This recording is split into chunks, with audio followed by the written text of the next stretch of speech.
Le guide nous dit: il était une fois, en 231 avant Jésus-Christ, un roitelet qui s'ennuyait fort en son royaume de Qin, que l'on nommait naguère Tsin, ce qui serait à l'origine du mot Chine.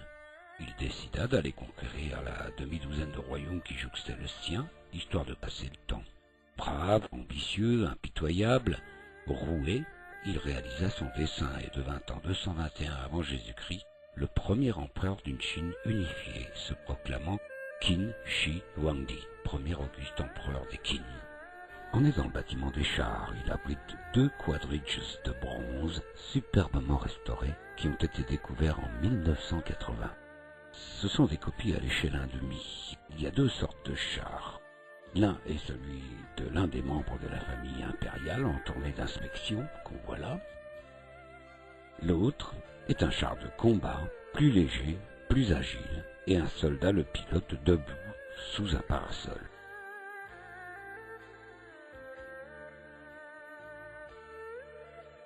C'est vrai que ces chevaux sont absolument superbes. La photo n'est pas très bonne, mais on peut quand même se faire une idée de l'état dans lequel ont été retrouvés les chars. On se dirige vers la fosse numéro 2. Ce site fut pillé par Xiang Yu, à peine 4 ans après la mort de Shi Huangdi, qui était le premier auguste empereur des Qin en 231 avant Jésus-Christ. Des incendies ravagèrent alors les galeries qui s'effondrèrent. À l'origine pavées de briques ou de céramique recouvertes d'un toit de poutres, on estime qu'elles abritaient ici quelques 1500 statues. Les pillards les dépouillèrent de leurs armes réelles. Cette fosse en forme de L abrite l'aile gauche de l'armée de l'empereur, formée de 4 unités, archers, chars, cavalerie et infanterie. Dans cette galerie, on trouve des soldats restaurés. Celui-ci tient une arme, fictive d'ailleurs.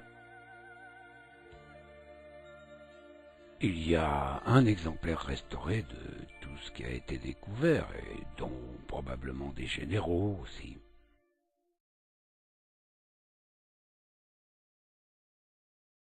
Ici, un cheval.